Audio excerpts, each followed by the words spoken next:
La llave que abría las anheladas puertas del nuevo pabellón polideportivo en el Colegio Constitución ha ido pasando de clase en clase, de mano en mano, en una carrera simbólica hasta las manos de su directora.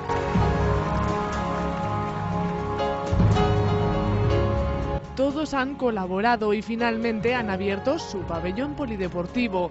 Dentro, una verdadera fiesta sorprendía a niños y niñas en un estreno más que esperado. Todos los deportes para una educación completa y sobre todo sana.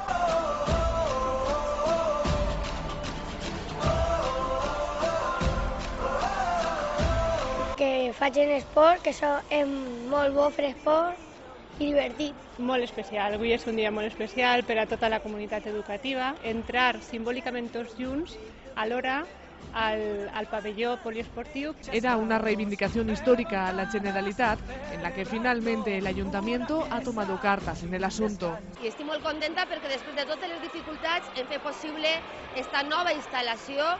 Com tots saben, en fons del govern d'Espanya, del Plan Zapatero, més de 800.000 euros, que crec que han donat un pabelló extraordinari.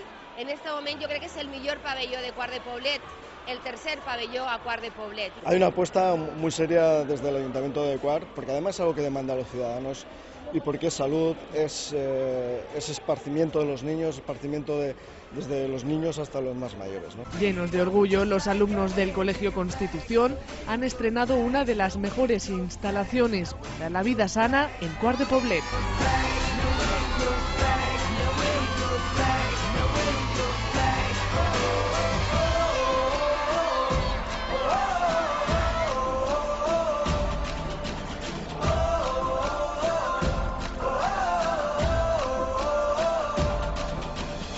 Danos vida, danos fuego, que nos lleve